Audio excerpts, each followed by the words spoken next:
Bapak Ibu, mohon maaf sebelumnya saya kumpulkan di tempat ini karena untuk memenuhi nilai tugas akhir saya dari PPG Jatim Balai Besar Guru Penggerak.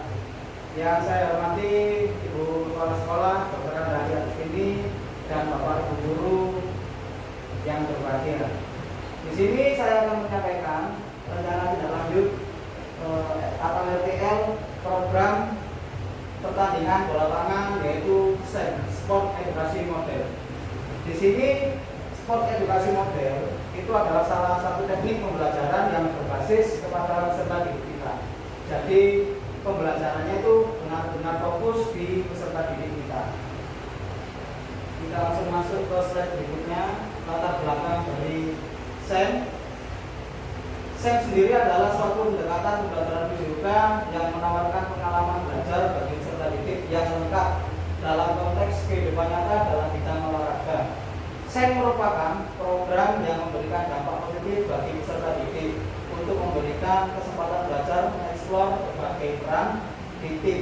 Adapun peran yang dapat diterapkan pada SEM yaitu sesuai dengan minat dan kemampuan peserta didik seperti menjadi pemain, pelatih, wasit, pencetak skor, komentator, pertandingan hakim garis, dan panitia penyelenggara. Jadi pembelajaran SEM ini itu yang membuat suatu perlombaan itu adalah peserta didik kita. Dimulai dari pemain, dari wasit, juri, tim kesehatan, supporter, semua berbasis pada peserta didik. Jadi kita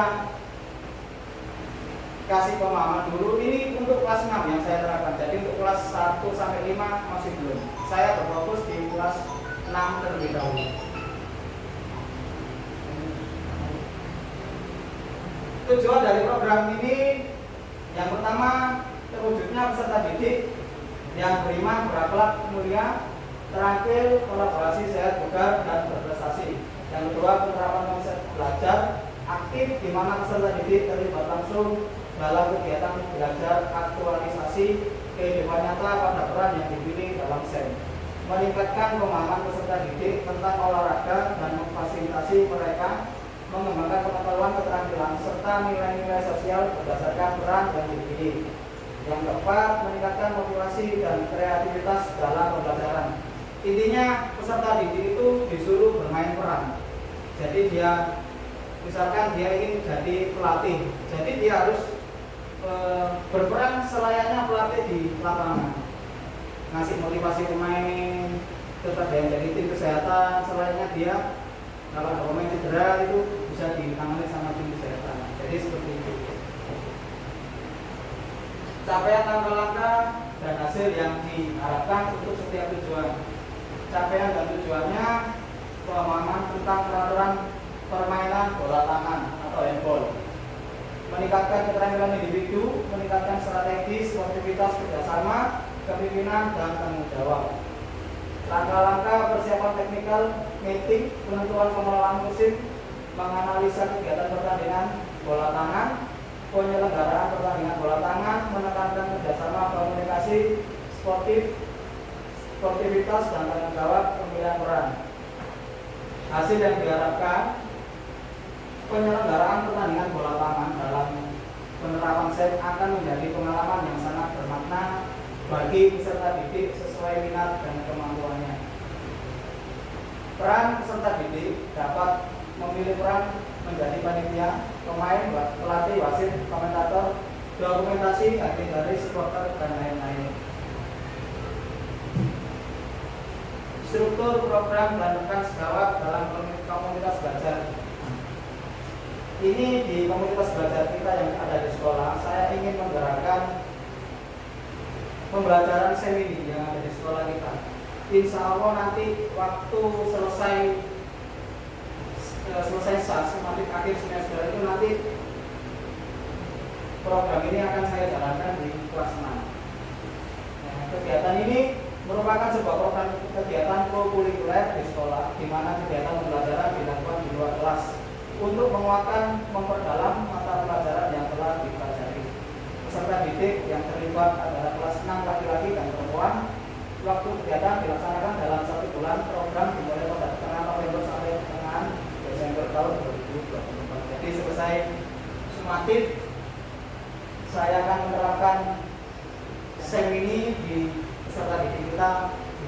6. Struktur dan rekan sejawat penanggung jawab Ibu Hari selaku kepala sekolah, guru PJOK mungkin saya nanti bisa dibantu dengan Pak Fajar untuk mengembangkan pengetahuan, keterampilan dan efektivitas peserta didik.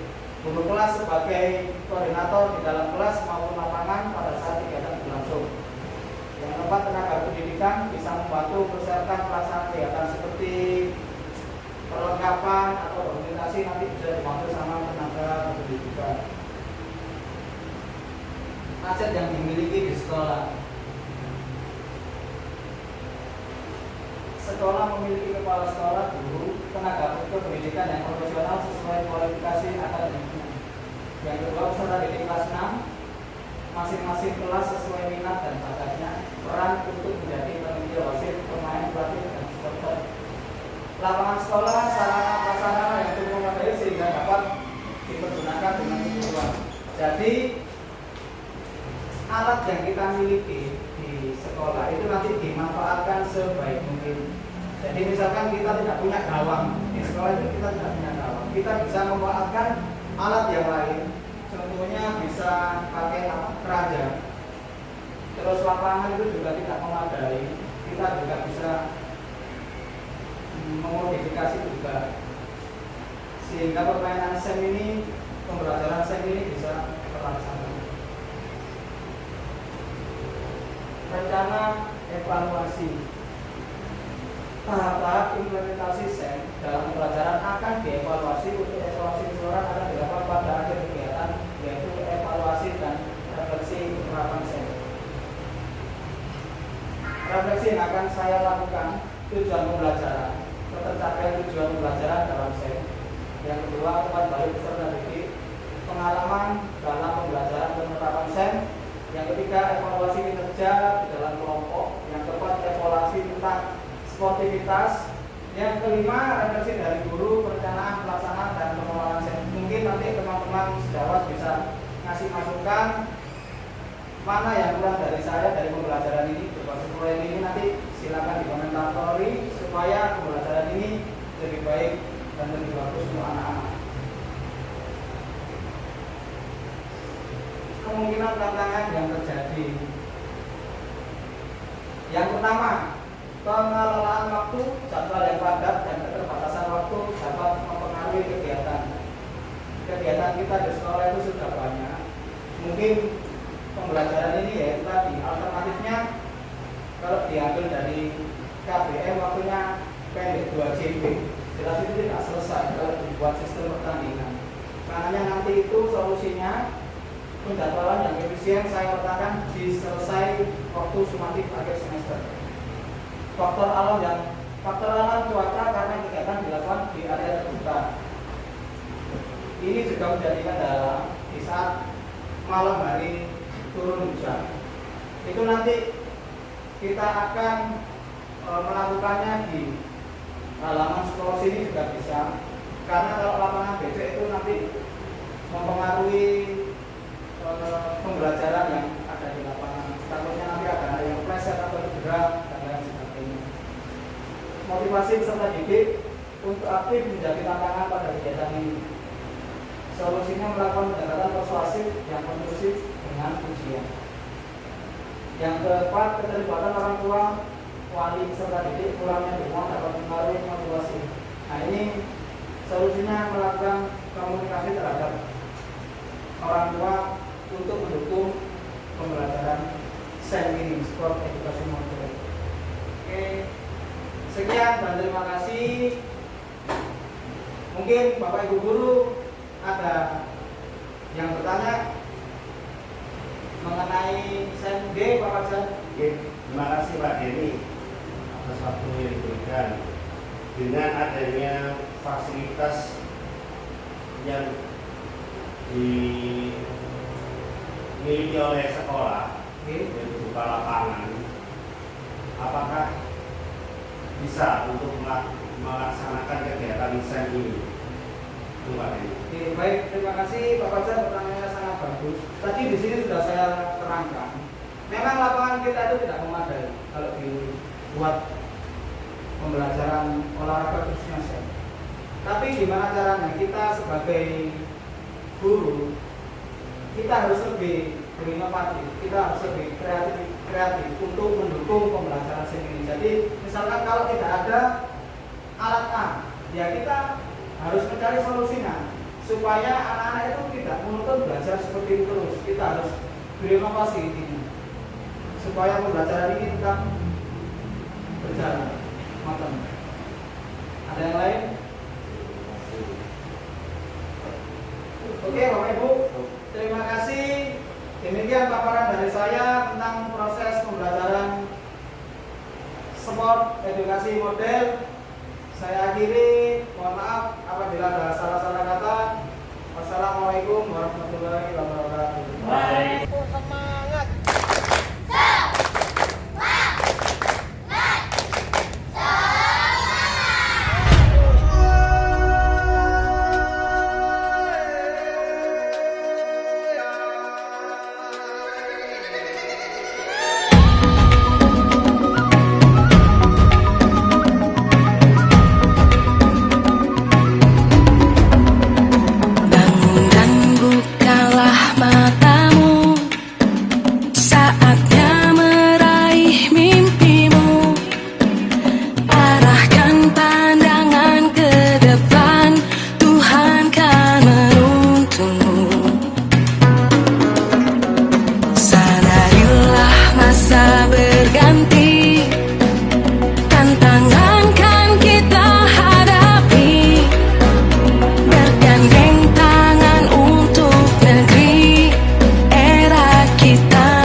Production.